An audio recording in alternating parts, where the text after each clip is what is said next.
Mortimer, the first thing that a good reader does when he approaches a book is to come to terms with the author. Isn't that right? There's a reason for it. Authors often use the key words in their writing with very special meanings. And unless the reader notes what those special meanings are, he will not understand what the author's trying to say. It's impossible. Most words in the dictionary are ambiguous. They have many meanings. And many words are used in common speech in one way and by authors in quite a different way. And so the reader's task is to find out precisely the meaning with which the author is using an important word in his text, and the author often calls attention to what he's doing. For example, let me give you an example from Thomas Hobbes, a book called The Leviathan, a book in political philosophy written in the 17th century. Leviathan, the title is not a term.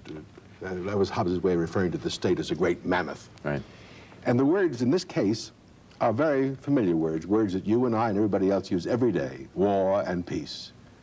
And when you think about how we use war, we speak of a war going on when men are fighting one another, bombs are being dropped, cities are being destroyed. And peace is when that's not going on. When that's not going on. But Hobbes says no. Or he calls your attention to the fact that there's another meaning for the word. He says, during the time men live without a common power to keep them all in awe under government, they are in that condition which is called war. For war consists not in battle only. Now that not is effective. Most of us think that war consists in battle or fighting, or in the act of fighting. But an attractive time, a period of time, wherein the will to contend by battle is sufficiently known. And therefore the notion of time is to be considered in the nature of war as it is in the nature of weather. For as the nature of foul weather lies not in a shower or two of rain, but in an inclination thereto of many days together, so the nature of war consists not in actual fighting, but in the known disposition thereto during all the time there is no assurance to the contrary. I want you to notice all of the time is peace, says Hobbes. What Hobbes is doing here in the 17th century is calling our attention to a meaning of war that we have only come recently to give a name to. We call it the Cold War. And men are not actually fighting, but are disposed to fight, are on edge with one another, and would fight if the conditions changed and required it. And in the Middle East, there's been a condition of either cold or hot war going on for 25 years. And Hobbes would say that's war all the way through. Now, the meaning of peace is a little, he really always defines war and says all other time is peace. But notice, what he means by peace, then, is civil peace. The kind of peace that exists in the United States, in California, in Illinois, in Chicago, in New York, where people are living under government, where they can settle their differences by recourse to law, by recourse to government rather than to fighting. So even if they are fighting with one another in one way or another, that's contending. They're contending, but in a condition of peace. Without resort to force or violence. That is the meaning of peace. Not just the absence of fighting, but the ability to settle differences without recourse to fighting. Now, is Hobbes consistent throughout the Leviathan in using the words war and peace in that way? He is, indeed. That's not true, of course, of all authors, even of authors of great books. Dante, in the Divine Comedy, I think that war and peace are two of the really critical terms for Hobbes in the Leviathan. In the Divine Comedy, the critical word is love. The whole of the Divine Comedy consists of 100 cantos, and the very central 50 and 51 out of the 100 are a definition of love. Dante not only uses the word in practically every canto, but a description of love. Dante says to Virgil, what is love? And Virgil replies, this is what love is. Although it's a little bit ambiguous even there, but certainly he's pointing to the importance of this term. But you could just as well discover that love changes its meaning throughout the poem by reading it straight through and discovering, for example, in the 5th canto of the Inferno, in hell, that Francesca is there in hell because of her love. Her love is wrongly directed. It is a love that tends toward lust. Now, when you come to the purgatory, you find another lady, La Pia, who is in purgatory because of her love. It's different from Francesca's love. It is transitory. It is not permanent. She only had it for a moment just before she died. And then finally you come in heaven to another famous lady, Picarda, who has still another kind of love. This one is incomplete, it's lukewarm, it is not sufficient, but it is rightly directed, and it was rightly directed throughout her life, so she is in heaven. But she's in a lower level of heaven. So love is not a single term in Dante, it's a whole series of terms. It's a whole series, it has a whole series of meanings. And the reader, the good reader of Dante, must play up and down that series of terms. And follow Dante along as though he were chasing a rabbit to catch him as he changes. Now, authors, Hobbes doesn't say definition. He just introduces it by saying, war does not consist in battle only or in the act of fighting. And you know he has a special meaning of war. Now, Aristotle, in a book on physics, which is concerned with motion, when he gets to saying exactly what motion is, puts the word definition down. So you know he wants you to come to terms with him here. And it's not an easy definition. He says that motion is the actualization of what exists potentially insofar as it exists potentially. Now, that's not easy. But let me just explain that for a moment. Let me take this pen, and I roll it across the table.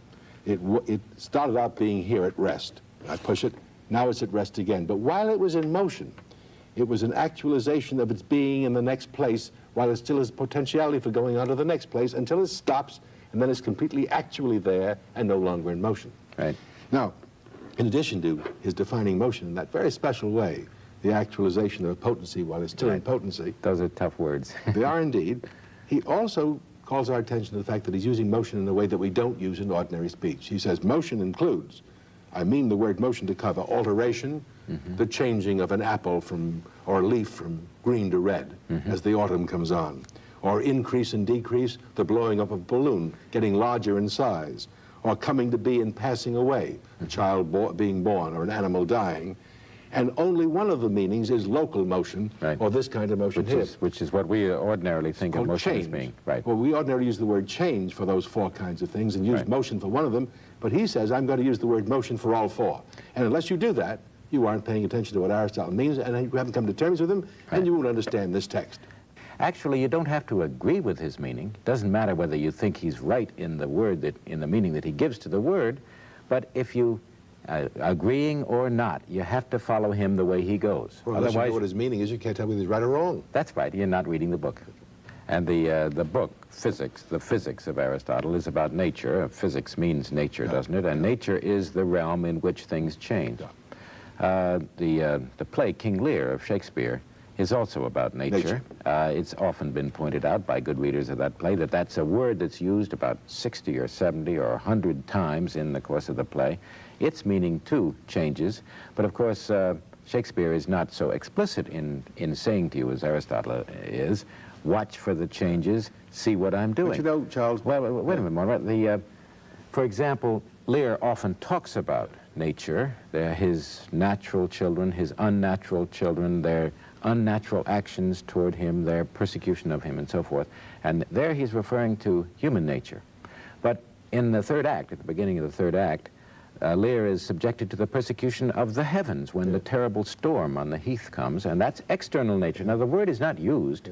Shakespeare doesn't use the word to refer to nature, but we know that that's another meaning of nature which is put into the play. But poets are at the one extreme of the spectrum. The opposite extreme is that of the mathematician. I mean, here's Shakespeare playing up and down the scale on that word nature, but when you read Euclid's elements of geometry, you have no doubt what he means, because he starts the book off by saying definitions. For the opening pages, definitions, and there are, in this case, 23 of them. He starts out by saying, a point is that which has no part. A line is a breadthless length. Then he comes to a definition of a straight line, which we learned in school was the shortest distance between 2 points. But he says a straight line is a line which lies evenly with the points on itself, as if you looked along there and you see that the points didn't get off the line. Right. Now, mathematicians write that way. Newton writes that way, too. He opens the great work in natural philosophy with a set of definitions. And there, when the term is defined, the author sticks to it throughout the text, and you have very little difficulty coming to terms with them. Mathematics is hard to read for other reasons, but it's easy to read. In that sense. In this sense, because the author does stick with his meaning. Of course, I don't prefer it. I prefer an author to challenge me with unannounced and unidentified changes of meanings. That's why I like poetry so much, because I have to follow the author. You probably prefer the mathematical or philosophical style of writing, don't you? I do indeed. But in either case, we have the problem of reading is the problem of overcoming the difficulties of language. Yeah. See, if language were like a pane of glass through which a beam of light passed, and if when you spoke and I listened, or you wrote and I read, the words passed from you to me, carrying their meanings clearly, there'd be no art in reading at all. Yeah. But language is not that kind of pane of glass, that translucent medium. It's a barrier, it's a wall, it's a mountain. It stands between you and me. The words don't come through clearly. I must tunnel through as you're trying to tunnel through to me, and only when, using the engineering analogy, the two tunnelings meet do we communicate, and have I come to terms with you and you with me. And of course, very often as you're tunneling through, you hope it doesn't happen in engineering, but you miss. That's right. You miss, and then you have failed to communicate. That's exactly what happens. And you have failed to have something common between you and the author. It happens most of the time, as a matter of fact. Many times, a term in a work is not just a single word. No, it can be a phrase. Yeah. For example, in the Declaration of Independence, that marvelous phrase, the consent of the governed, in Darwin's Origin of Species, survival of the fittest, or the struggle for existence. Struggle for right? existence. Or in the case of Kant, that phrase that everybody likes so much, the thing in itself. Ding an sich. The Ding an sich, yeah. Now, how do you find these, Mortimer? Sometimes the author calls attention, as Euclid does, or even Aristotle, by saying definition. Sometimes the way Hobbes does it, by saying, bringing you up sharp by saying, war does not consist in battle only or in the act of fighting. Then you know he's got to, since you come to the book thinking that's what war does consist in, you realize he's saying something different. Right. But sometimes it's not nearly so clear. Well, sometimes you have to search it out. Sometimes you find a term in a work by being puzzled by it. If a word is repeated over and over again, and you don't quite know what it means, then probably that's a term of the author. It might be just a name of something that you didn't recognize. That wouldn't be so important. But if it's a term, if it's a word that seems to be repeated over and over again in the author's discourse, and you don't quite get it, then you better find it or you're going to lose the book as a whole. And the way to find it, of course, is to read around it, isn't it? Context often helps. Yes, the context will help. You use other words that you do understand to recognize the meaning of the words you don't understand. When I mark a book, I usually try to spot those words and mark those words first of all, either by encircling them or underlying them. I sometimes make a list of them because I know that unless I really find out what the author means by those particular words or phrases, I will not have come to terms with them, I will not have understood them, and the act of communication will have failed.